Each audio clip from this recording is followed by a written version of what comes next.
Sa pool sa CCTV ang isang kulay gray na kotse na napadaan sa Governor's Drive sa Dasmariñas, Cavite pasado alas 6 ng umaga nitong March 1, kumanan sa Barangay Road. Ayon sa Barangay Langkaan 1, yan ang kotse na nakita noon sa isang ospital sa General Trias, Cavite na naghatid sa 19 anyos na si Kenneth Alcedo. Siya ang freshman maritime student ng PNTC Colleges na biktima umano ng fraternity hazing.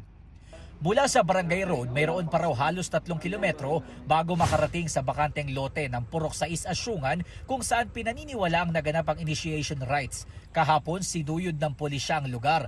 Makikita sa video kung gaano kasukal ang daanan. Nag-imbestiga na raw ang pulisya sa mga bahay na pinakamalapit doon. Nakakuha ng ilang CCTV footage ang PNP na hindi pa nila inilalabas sa publiko. Sa pagdedetalye ng barangay, bandang 6:20 AM nang makita sa CCTV ang isang kotse at ilang motorsiklo na huminto sa dulo ng kalsada. Mula sa dulo ng kalsada, nasa 8 minuto raw na lakad bago makarating sa pinangyarihan mismo ng initiation rites. Kaya malabo nila na marinig ng mga residente ang nangyayari. Liblib na talaga siya, malayo na siya sa kabahayan, malayo na rin dito sa barangay. Tatawid siya ng ilog, then pahon, at kawayanan talaga yung dadaanan. Bandang 10:58 AM nang makita raw ang biktimang si Kenneth habang paakyat na at pabalik sa kalsada. Posibleng tapos na umano ng mga oras na yon ang initiation rites.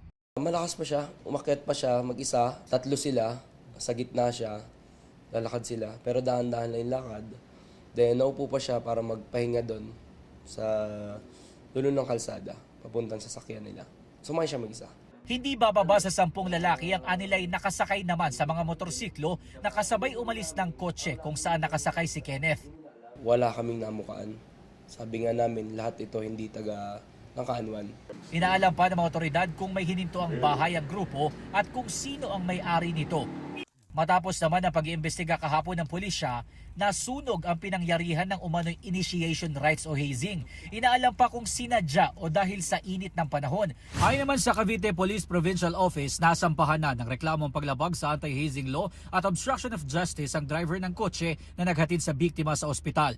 Kinilalang suspect sa alias na John, 23 anyos at 4th-year maritime student kung saan di nag-aaral ang biktima. Hinahanap ang iba pang sangkot sa umano'y hazing. Nakatakdang ipresenta ng pulisya ang kanilang mga bagong ebidensya at development kaugnay sa pagkamatay ni Kenneth. Jomer Apresto nagbabalita para sa GMA Integrated News.